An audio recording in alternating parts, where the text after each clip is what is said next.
эстрадная певица Абхазии Людмила Гумба начала свою карьеру вместе с солистами ВИА «Апсны-67» в 1972 году. В репертуаре ансамбля более 100 песен. 30 из них вошли в альбом «Золотая коллекция Апсны-67», которая вышла в свет в 2007 году. Автор проекта Людмила Гумба. По признанию самой певицы, у нее нет музыкального образования, но музыка и пение стали смыслом ее жизни. Когда я не пою, я считаю, что я не живу.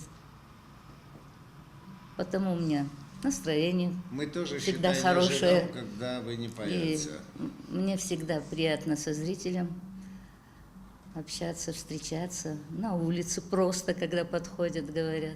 Это очень приятно. В разные годы Людмила Гумба становилась лауреатом различных международных конкурсов. В 80-е годы была постоянной участницей телепередач «Споемте, друзья» «Шире круг». В 1988 году Людмила Гумба становится лауреатом международного фестиваля польской песни в Витебске, после чего была приглашена в Польскую Народную Республику с концертами. Также с гастролями она побывала в Германии и Кампучии, где пользовалась большим успехом. Людмила Гумба неоднократно выезжала с концертами в Прибалтику, Азербайджан, гастролировала по Российской Федерации. За особый вклад в развитие музыкального искусства в Абхазии Людмиле Гумба присвоено почетное звание «Народная артистка Абхазии». Нам очень хочется, чтобы в этом году, конечно, прошел концерт, ее концерт, и тот замечательный юбилей «Апсны-67», который мы планировали провести в 2017 году, мы перенесли его на 2018 год. И я надеюсь, что год будет отмечен такими вот творческими, какими-то очень интересными проектами.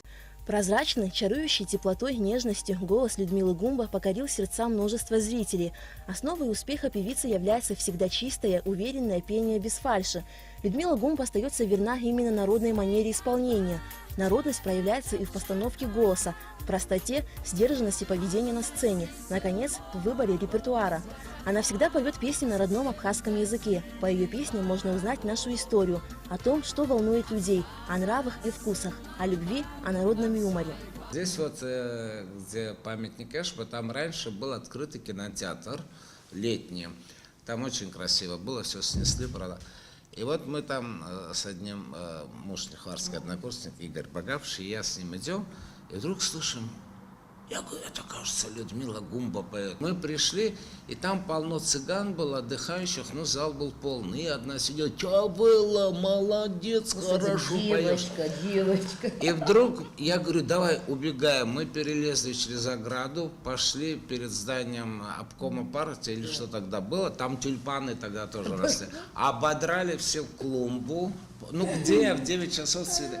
Полную охапку, ну и вдруг она поет, и вдруг последнюю песню мы успели, и я с цветами на сцену. Людмила так удивилась. Народная артистка Абхазии Людмила Гумба полна новых идей и творческих замыслов. В скором будущем певица порадует поклонников своего творчества новым сольным концертом. Алика Трапш, Михаил Братухин, Абхазское телевидение.